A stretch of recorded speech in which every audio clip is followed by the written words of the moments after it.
நீங்களும் ட்ரை பண்ணி பாருங்கள். ஸோ ஒரு 15 பல் பூண்டை வந்து நல்லா இடித்து வச்சுக்கிட்டேன். ஸோ இன்னொரு பல் பக்கம் பார்த்திங்கன்னா கொஞ்சம் மிளகும் சீரகத்தையும் நல்லா பவுட்ரு பண்ணி வச்சுக்கிட்டேன். ஸோ நான் அப்புறமா எண்ணெய் கடுகு ஊற்றி நல்லா தாளிச்சிக்கிட்டு இந்த தட்டி வச்சுருக்கோம் இல்லையா, ஸோ இந்த பூண்டை வந்து போட்டுக்கிட்டேன். நீங்கள் இதுக்கு முன்னாடி பார்த்திங்கன்னா காஞ்ச மிளகாவும் ஒரு சின்ன வெங்காயத்தையும் கட் பண்ணி போட்டுக்கோங்க. நான் அதை வந்து மறந்துட்டேன். ஸோ இடையில வந்துட்டு சேர்த்துருப்பேன்.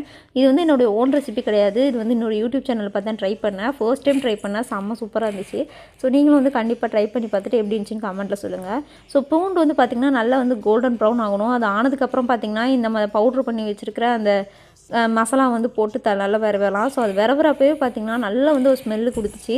ஸோ அதுக்கப்புறம் இடையில பார்த்திங்கன்னா கொஞ்சமாக உப்பு வந்து போட்டுக்கிட்டேன். ஸோ சாதத்துக்கும் சேர்த்து வந்து நான் முன்னாடியே வந்து உப்பு போட்டுக்கிட்டேன். உப்பு போட்டதும் ரைஸை வந்து போட்டு நல்லா கிளறி விட்டுக்கிட்டேன்.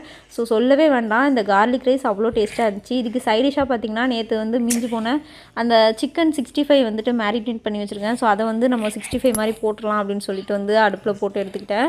ஸோ இந்த ரைஸுக்கு வந்து இது பொட்டேட்டோ ஃப்ரை இதெல்லாம் சூப்பராக